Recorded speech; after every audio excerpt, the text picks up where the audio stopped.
ध्यान ना चलो, जब बात करते हैं ऑप्टिकल एक्टिविटी का, तो सबसे पहला पॉइंट आता है कि ऑप्टिकल एक्टिव कंपाउंड का मतलब क्या होता है।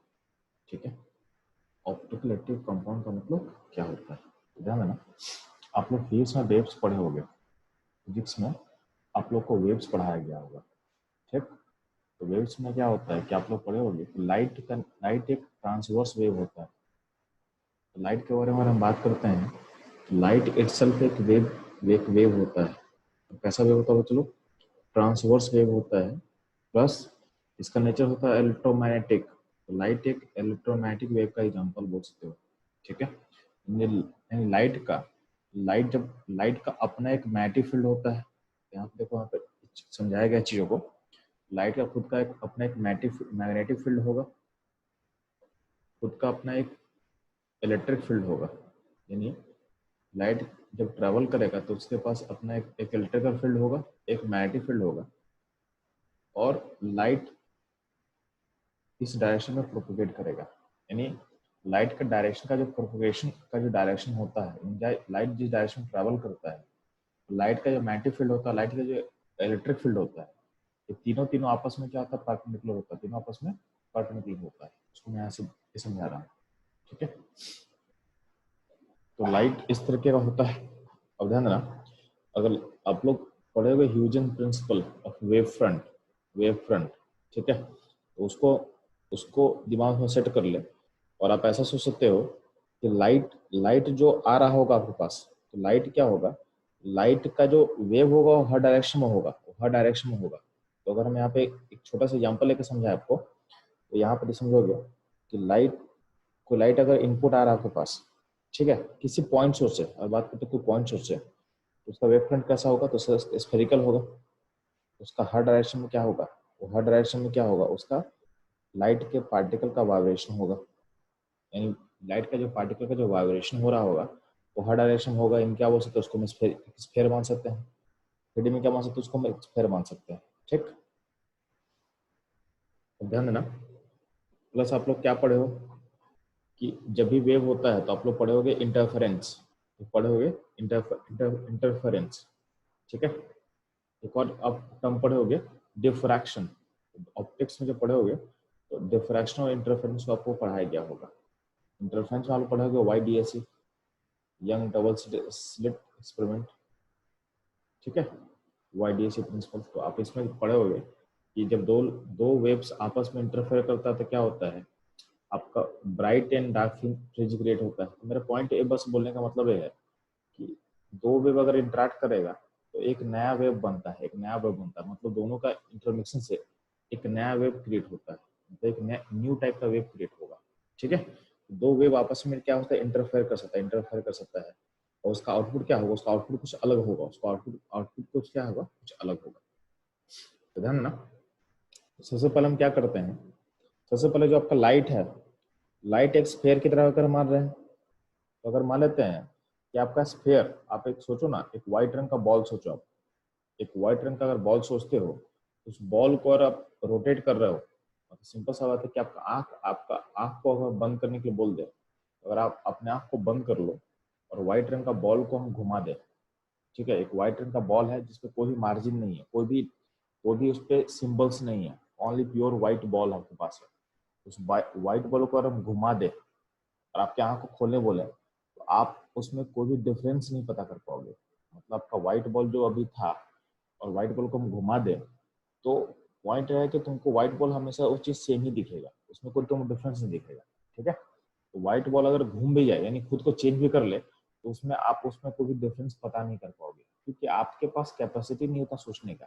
ठीक है, तो यही पॉइंट है कि अगर लाइट वेव जो अगर स्फेरिकल नेचर का है, जो मेरे पास वेव फ्रंट स्फेरिकल नेचर का है, लाइट का जो वेव फ्रंट अपने पास स्फेरिकल नेचर का है, उसमें अगर कुछ चेंज ऑकर भी करेगा तो उसको हम ऑब्जर्व नहीं कर पाएंगे, तो मेरे को तो पता करना है ना कि चेंज हो रहा है कि नहीं हो रहा है। तो उसके लिए क्या किया गया, है, इस लाइट के सिस्टम को पास किया गया किससे, निकोल प्रिज्म से। निकोल प्रिज्म, तो निकोल प्रिज्म क्या करता है ना, इसका हर डायरेक्शन का जो वाइब्रेशन है उसको उसको खत्म कर देता है। मतलब अभी क्या है, आपका लाइट का पार्टिकल स्फेयर मतलब थ्री डी में वाइब्रेट कर रहा था, तो निकोल प्रिंस करने से पास करने करने से क्या होता है कि आपका जो लाइट का जो पार्टिकल हो प्लेन पोलराइज हो जाता है। प्लेन पोलराइज बोलने का मतलब मेरा ये है कि आपका जो वाइब्रेशन अभी 3D में हो रहा था, तो 3D में नहीं होके अब क्या होगा 2D, मतलब एक 2D प्लेन में होना स्टार्ट करेगा। मतलब ऐसा समझो ना कि लाइट पहले आपका एक स्फेरिकल शेप में लाइट पार्टिकल था जिसमें हर डायरेक्शन में वाइब्रेशन हो रहा था, ठीक है। दूसरा डायरेक्शन में क्या हो रहा था, हर डायरेक्शन में आपका वाइब्रेशन ऑकर कर रहा था, ठीक है। अब क्या है, निकोल प्रिंस जब पास करोगे इसको तो होगा क्या कि आपका जो इसका जो वाइब्रेशन है वो सिंगल प्लेन में कन्फाइन कर जाएगा। मतलब अब लाइट का जो वाइब्रेशन है वो सिंगल प्लेन में कन्फाइन कर जाएगा। इसको मैं ऐसा दिखा दे रहा है, ठीक है। इसको बोलते हैं पीपीएल। पीपीएल का मतलब होता है plane polarise light, plane polarise light, ठीक है। तो ये पीपीएल, ये तो यहाँ पे लाइन नहीं है, एक प्लेन है। ये आपको बस 2D फिगर में एक लाइन के दिखा रहे हैं, एक प्लेन है। जैसे मान लो कोई स्फीयर है, तो स्फीयर को काटोगे एक सिंगल प्लेन में तो क्या बनेगा, सर्कल बनेगा। इसको आप सर्कल की तरह सोच सकते हो। सर्कल का डायमेट्रिक चिन्ह आपको दिखाया हुआ है, सर्कल का आपको डायमेट्रिक चिन्ह दिखाया हुआ है। तो ये आपके पास एक प्लेन है। तो निकोल प्रिज्म का फंडा क्या है, जब लाइट पार्टिकल को जब पास करते हो निकोल प्रिज्म से तो आपका क्या होगा, तो आपका लाइट जो होगा प्लेन पोलराइज हो जाएगा, प्लेन पोलराइज हो जाएगा, ठीक। अब इस प्लेन पोलराइज लाइट को आप डालो किस में, आप डालो इसमें सैंपल में, जो आपके पास केमिकल सैंपल दिया हुआ उसमें डालना, उससे पास करना इसको, ठीक। इस मान लेते हैं यहाँ पे एक ऑर्गेनिक का सैंपल दिया हुआ है, ऑर्गेनिक या जो भी है, एक सैंपल लिया हुआ है जिसमें कुछ केमिकल रखा हुआ, कुछ कंपाउंड्स रखा हुआ है, ठीक। अब मान लेते हैं कोई सर्कल है, तो अगर कोई प्लेन अगर घूमेगा ना तो उसको आप ऑब्जर्व कर सकते हो, क्योंकि प्लेन का एक अपना एक डायरेक्शन होगा। अगर प्लेन अपना अगर डायरेक्शन को चेंज करता है कुछ भी, तो उसको आप बता पाओगे। एक स्फीयर का मूवमेंट को आप बता नहीं पाओगे, बट एक प्लेन का मूवमेंट को आप बता पाओगे। तो निकोल प्रिंस से पास करने का मोटो क्या होगा कि अब मेरा जो लाइट है वो प्लेन पोलराइज हो चुका है, उसमें उसमें अगर कुछ चेंज ऑकर करता है उस प्लेन में, तो हम बता पाएंगे कि हाँ इसमें कुछ चेंज हुआ है या नहीं हुआ, ठीक है। तो ये आपका पीपीएल।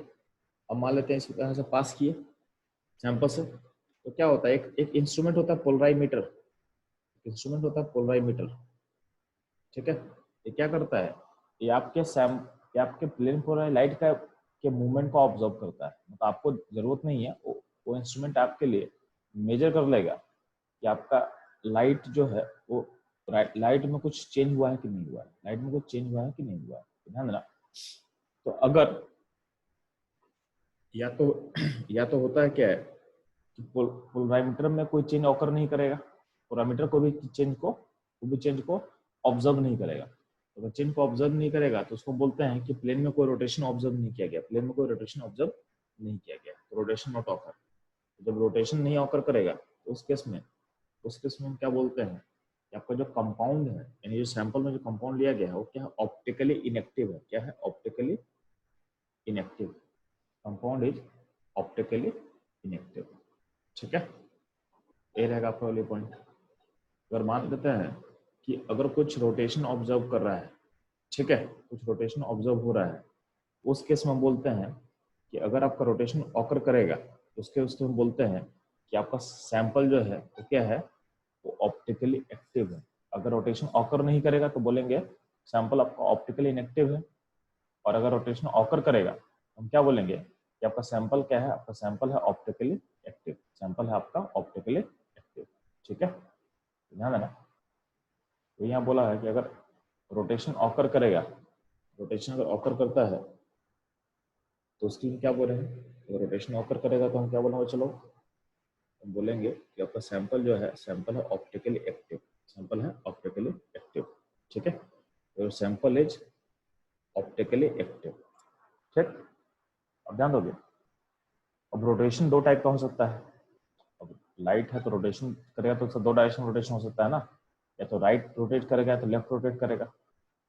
तो रोटेशन जो ऑकर कर रहा है अगर वो राइट की तरफ होगा तो सैंपल को हम बोलते हैं sample is dextro rotatory. Dextro का मतलब होता है राइट, डेक्स्ट्रो एक लैटिन वर्ड है इसका मतलब होता है राइट।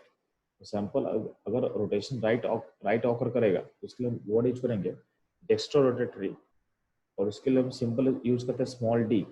स्मॉल डी एक सिंबल होता है, उसको आप लिख सकते हो। या फिर आप लिखोगे पॉजिटिव, मतलब जो भी थीटा रहेगा ना, मान लो 30, तो मान लो कि 30 का रोटेशन हुआ है, तो 30 का रोटेशन हो तो उसको आप ऐसे लिखोगे +30। तो +30, तो प्लस जो सिंबल है तो उसका मतलब क्या होगा, उसका मतलब होगा राइट। ठीक है, तो राइट के लिए डेस्ट्रो बोल सकते हो, राइट के लिए स्मॉल डी लिख सकते हो। ठीक है, राइट के लिए आप स्मॉल डी लिख सकते हो, या राइट के लिए क्या लिखोगे, प्लस लिखोगे। प्लस का मतलब आपका रोटेशन राइट की तरफ हुआ है। ठीक है, सिमिलरली बात करते हैं, अगर लेफ्ट की तरफ अगर रोटेशन हो रहा है, अगर रोटेशन लेफ्ट की तरफ होगा तो उसके लिए वर्ड यूज करते हैं हम लोग लीवो रोटेटरी। लीवो रोटेटरी, ठीक है, स्पेलिंग रहेगा LEALAEVO, लीवो रोटेटरी। ठीक है, लीवो रोटेटरी का मतलब क्या है, लेफ्ट घूम रहा है। अब लेफ्ट के लिए एक वर्ड हम यूज कर सकते हैं स्मॉल एल, क्या होगा, small L. Small L word आप यूज कर सकते हो। ठीक है, लेफ्ट के लिए यूज करेंगे -30। नेगेटिव, नेगेटिव का मतलब होगा, अगर मान लो लिखा रहेगा -30, तो -30 का मतलब है कि आपका रोटेशन ऑकर किया है, और डायरेक्शन ऑफ रोटेशन क्या होगा, डायरेक्शन रोटेशन क्या होगा, लेफ्ट होगा। क्या होगा बच्चों लोग, लेफ्ट होगा। ठीक है, तो ये रहेगा आपका रोटेशन का टाइप, और उसके लिए हम क्या क्या वर्ड यूज कर सकते हैं। ठीक, तो आपको समझ में आया कि सैंपल ऑप्टिकलिटी कब होता है, जब रोटेशन ऑकर करेगा किसका, प्लेन पोलराइज लाइट का। ठीक है, और रोटेशन ऑकर नहीं करेगा तो क्या होगा, तो आपका सैंपल क्या होगा, ऑप्टिकली इनएक्टिव होगा, ऑप्टिकली इनएक्टिव होगा।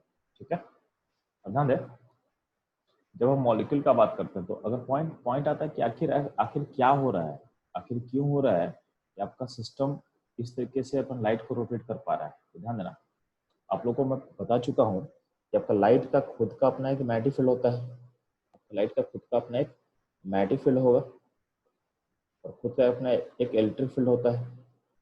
तो अपना एक मैग्नेटिक फील्ड है उसके पास है, अपना एक इलेक्ट्रिक फील्ड है, और लाइट अपना प्रोपगेशन को कर रहा है। ठीक है, और ध्यान देना, जब बात करते हैं मॉलिक्यूल का, तो मॉलिक्यूल के पास क्या होता है, इलेक्ट्रॉन का डिस्ट्रीब्यूशन होता है। मॉलिक्यूल्स में क्या होता है, इलेक्ट्रॉन्स भरा होता है। ठीक है, अब क्या है, जो इलेक्ट्रॉन का डिस्ट्रीब्यूशन है, तो पॉइंट ये समझ, यहाँ पे समझ तुम्हारे पास कि जो इलेक्ट्रॉन का डिस्ट्रीब्यूशन होगा, तो इलेक्ट्रॉन का डिस्ट्रीब्यूशन क्या होगा, तो इलेक्ट्रॉन स्टैटिक थोड़ी है, इलेक्ट्रॉन क्या, इलेक्ट्रॉन मूव कर रहा है, इलेक्ट्रॉन मूव कर रहा है। इलेक्ट्रॉन का क्लाउड होता है ना, क्लाउड बहुत रैपिडली मूव करता है। तो जो क्लाउड बहुत रैपिडली मूव करेगा तो उसका, तो आप लोग पढ़े होंगे फिजिक्स में कि जब भी कोई चार्ज मूव करता है तो हर, देखो चार्ज का तो अपना एक इलेक्ट्रिक फील्ड होगा ना, चार्ज का अपना एक इलेक्ट्रिक फील्ड होता है, और जब चार्ज मोशन करेगा तो उसके कारण एक मैग्नेटिक फील्ड प्रोड्यूस होता है। तो हम ऐसा बोल सकते हैं कि जब जो इलेक्ट्रॉन मूव कर रहा है उसके कारण एक इलेक्ट्रिक फील्ड और मैग्नेटिक फील्ड दोनों प्रोड्यूस होगा। यानी हम ऐसा बोल सकते हैं कि जो इलेक्ट्रॉन आपके पास जो कंपाउंड का है उसके कारण एक इलेक्ट्रोमैग्नेटिक वेव क्रिएट करेगा, यानी इलेक्ट्रॉन का खुद का अपना एक वेव होगा, जिसको हम बोल सकते हैं कि इलेक्ट्रोमैग्नेटिक वेव की तरह है। ठीक है, तो इलेक्ट्रॉन का जो वेव होता है और लाइट का वेव है, ये दोनों आपस में क्या करेगा, इंटरेक्ट कर सकता है।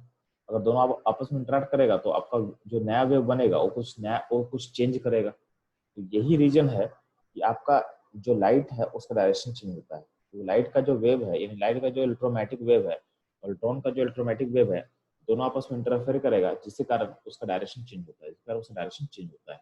लेकिन ध्यान रखना, ये हमेशा पॉसिबल नहीं होता है। अगर मान लो इलेक्ट्रॉन का जो इलेक्ट्रोमैग्नेटिक वेव है अगर खुद में कैंसिल कर गया, तो ऐसा तो लाइट के साथ इंटरेक्ट नहीं करेगा। ध्यान देना, तो अगर मान लेते हैं कि इलेक्ट्रॉन का डिस्ट्रीब्यूशन अगर मॉलिक्यूल में सिमेट्रिकल होगा, इलेक्ट्रॉन का डिस्ट्रीब्यूशन मॉलिक्यूल में अगर सिमेट्रिकल होगा, तो उसका वेव खुद में ही कैंसिल कर जाएगा ना। सिमेट्री है तो क्या होगा, उसका वेव जो होगा खुद में ही कैंसिल कर जाएगा, यानी कोई वेव बचेगा ही नहीं किसे इंटरेक्ट करने के लिए, लाइट से इंटरेक्ट करने के लिए। उस केस में लाइट का वेव को कोई भी प्रॉब्लम नहीं होगा, यानी कोई भी उसको इंटरफेरेंस कोई भी मौजूद नहीं मिलेगा। उस केस में क्या होगा, आपको हम सैंपल को बोलते हैं sample is optically inactive. Sample is optically inactive, यानी जब भी इलेक्ट्रॉन का डिस्ट्रीब्यूशन सिमेट्रिकल होगा आपके मॉलिक्यूल में, उस केस में आपका सैंपल होता है ऑप्टिकली इनएक्टिव, क्योंकि सिमेट्री होने के कारण मॉलिक्यूल का जो इलेक्ट्रॉन के कारण जो इलेक्ट्रोमैग्नेटिक वेव प्रोड्यूस हो रहा है खुद में ही कैंसिल आउट कर जाएगा, खुद में कैंसिल आउट कर जाएगा। तो लाइट का जो इलेक्ट्रोमैग्नेटिक वेव है उससे इंटरेक्शन क्या होगा, उससे इंटरेक्शन पॉसिबल नहीं होगा, उससे इंटरेक्शन पॉसिबल नहीं होगा। ठीक है, ठीक है। चलो अब ध्यान देना, अगर आपका इलेक्ट्रॉन का डिस्ट्रीब्यूशन अगर अनसिमेट्रिकल होगा, यानी सिमेट्री नहीं होगा, उस केस में इस इलेक्ट्रॉन के का खुद का अपना वेव होगा और वो लाइट के वेव से इंटरफेयर करेगा और सैंपल को बना देगा ऑप्टिकली एक्टिव, यानी उस केस में लाइट का जो आपके पास आएगा लाइट का वेव, उसमें रोटेशन आप ऑब्जर्व करोगे। ठीक है, तो अनसिमेट्रिकल के लिए दो वर्ड यूज करते हैं हम लोग। इलेक्ट्रॉन डिस्ट्रीब्यूशन अनसिमेट्रिकल होता है तो उसको हम ऐसे लिखेंगे, या तो लिखेंगे डिससिमेट्रिक, या तो लिखेंगे हम लोग एसिमेट्रिक। यहाँ पे एक वर्ड होगा एसिमेट्रिक, तो उसमें ऊपर लेते रहा हूँ। हाँ, एक सेकेंड।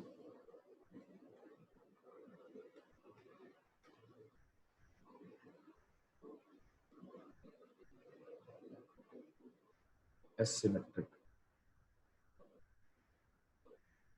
ठीक है। तो जो अनसिमेट्रिकल होता है उसके दो वर्ड यूज होता है, या तो डिससिमेट्रिक उसको बोलते हैं या तो एसिमेट्रिक बोलते हैं। यानी अगर इलेक्ट्रॉन का डिस्ट्रीब्यूशन अगर अनसिमेट्रिकल होगा तो मॉलिक्यूल को हम बोलेंगे मॉलिक्यूल या तो एसिमेट्रिक है या तो बोलेंगे डिससिमेट्रिक है।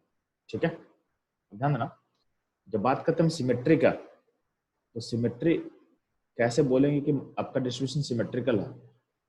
सिमेट्री को पहचानने के लिए आपके पास 4 सिमेट्री एलिमेंट दिया गया है, 4 सिमेट्री एलिमेंट आपको पता होना चाहिए। ध्यान देना, ये 4 सिमेट्री एलिमेंट क्या क्या है ध्यान दो आपको ध्यान से। सिमेट्री एलिमेंट का अगर बात करेंगे हम लोग, तो यहाँ पे 4 सिमेट्री एलिमेंट के बारे में बात कर रहा हूँ।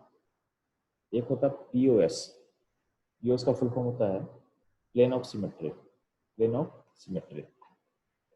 तो अगर आपके मॉलिक्यूल में पीओएस होगा यानी आपके पास इलेक्ट्रॉन का डिस्ट्रीब्यूशन क्या सिमेट्रिकल है। तो पहला सिमेट्री एलिमेंट है पीओएस, ठीक है, फुल फॉर्म क्या होता है प्लेन ऑफ सिमेट्री।